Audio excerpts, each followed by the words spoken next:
اسلام کې د نکاح ډیر زیات اهمیت دی او د اسلام په نظر کې نکاح یوازې انساني خواهشات پوره کول نه دي. انسان چې څنګه د هغه نور فطري ضروريات دي دغه شنې د انسان یو ضرورت هغه نکاح هم دی او اسلام دغه فطري ضرورت پوره کولو دپاره یو جایز او یو مهذبه طریقه موږ ته ښودلې ده او اسلام نکاح د انساني بقا دپاره او د انساني تحفظ دپاره ډیر ضروری کار ښودلی دی. نبی علیه الصلاة والسلام نکاح خپل سنت قرار کړی دی او نبی علیه الصلاة والسلام ارشاد دی چې النکاح من سنتي، نکاح زما سنت دی.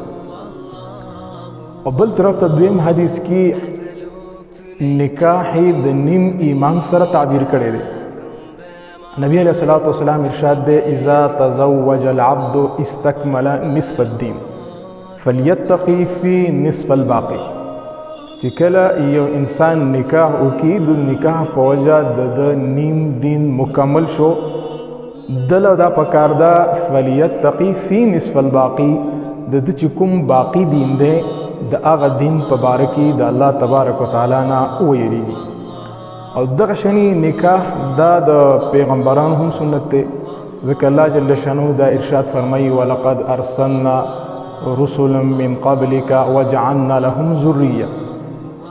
نبی علیہ الصلوۃ والسلام ته الله جل شانه دا ارشاد فرمایي چې اے محمد صلی الله علیه وسلم ستانه مخکې چې کوم رسولان پیغمبران تیروتی دي هغو له موږ بیبیانې ورکړې وي او د هغه بیبیانو نه موږ هغو له اولاد ورکړی دی.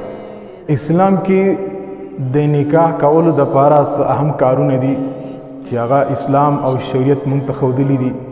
په هغې کې لومړنۍ خبره ایجاب و قبول دی. دغه شینې د دوو ګواهانو موجودګي ده او دغه شینې د ولی سرپرستی هغه لازمي ده او دغه شینې د مهر ادایګي هغه لازمي ده او دغه شینې خطبه ویل هغه لازمي ده او د نکاح اعلان کول دا هم لازمی دی. ایجاب او قبول نه څه مراد دی؟ ایجاب او قبول دې ته ویل کېږي چې د هلک د طرف نه د نکاح په معامله کې پیشکش او د دویم فریق یعنی د جنۍ د طرف نه په دغه پیشکش مندي رضامندي ظاهر شي دې ته ویل کېږي ایجاب او قبول. یعنی فریقین د دې نکاح په معامله کې کله چې د خوشحالۍ اظهار وکړي چې منګه دواړه فریق دې نکاح باندې خوشحاله یو دې ته ویل کېږي ایجاب او قبول. ایجاب او قبول دا د نکاح دپاره شرط دی او په اسلام کې د یو هلک دپاره یا د یو جنۍ دپاره بغیر د هغې د رضامندۍ نه بغیر نکاح نه کېږي. الله تبارک وتعالی ارشاد دی یا ایها الذین آمنوا لا یحل لکم ان ترثوا النساء کرها چې اے مؤمنانو ستاسو دپاره دا حلال نه دي چې تاسو د زبردستۍ باندې د یو ښځې وارث جوړ شئ.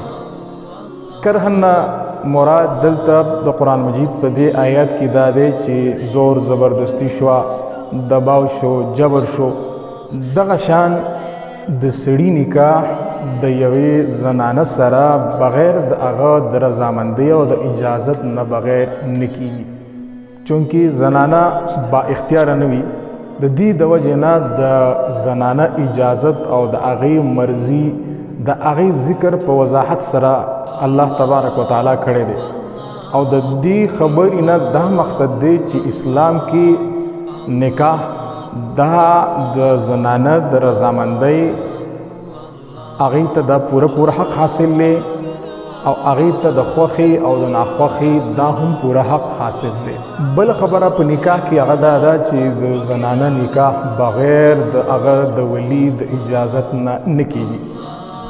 نبی علیہ الصلوۃ والسلام ارشاد دی لا نکاح الا بولی چې نکاح نه کېږي مګر د ولی اجازت نه بغیر. ولی نه دلته څه مراد دی؟ ولی نه مراد سرپرست دی چې کله سرپرست موجود وي د سرپرست په موجودګۍ کې نکاح کېږي ورنه نکاح نه کېږي. اوس ولی له دا پکار ده چې کله هغه نکاح کوي نو پکار دا ده چې د هغې نه مخکې هغه د جنۍ نه تپوس وکړي کبیل فرض دا ولی د الک و ولی هغه دا پکار ده چې هغه د الک نه تپوس وکړي. لہذا چې کله دا دواړه رضامندي د الک او جنۍ رضامندي نو ال دي چې د نکاح وکړي. اوس کبیل فرض جنۍ رضامند نه او الک رضامند نه او دو دغه نکاح وکړو نو د شریعت په نقطه نظر کې دا نکاح نکېږي. او عقلی تقاضا هم دا ده چې کله یو زنانه یا یو الک دو دواړه یو بل سره عمر بر ژوند تیری نو په کار هم دا ده چې د الک نه هم تپوس وشي او د جنۍ نه هم تپوس وشي او بغیر د دو د اجازت او د مرضۍ نه بغیر هغه نکاح دی ونه کړی شي. که الک یا جنۍ خوشحاله نه نو ولی له دا پکار ده چې په هغو باندې زور زبرستۍ ونه کړي بلکې هغو خوشحالي دی مد نظر وساتي او د هغو نه دي تپوس وکړي او یو داسې قدم دی اوچت کړي چې په هغې کې د الک او د جنۍ هغه خوشحالي. نو چې کله داسې یو قدم اوچت شي چې په هغې کې الک هم خوشحالي جنۍ هم خوشحالي او چې کوم ولی دی هغه هم خوشحالي نو د دې د وجې نه معاشرې کې چې کومې خرابیانې دي هغه ختمیږي.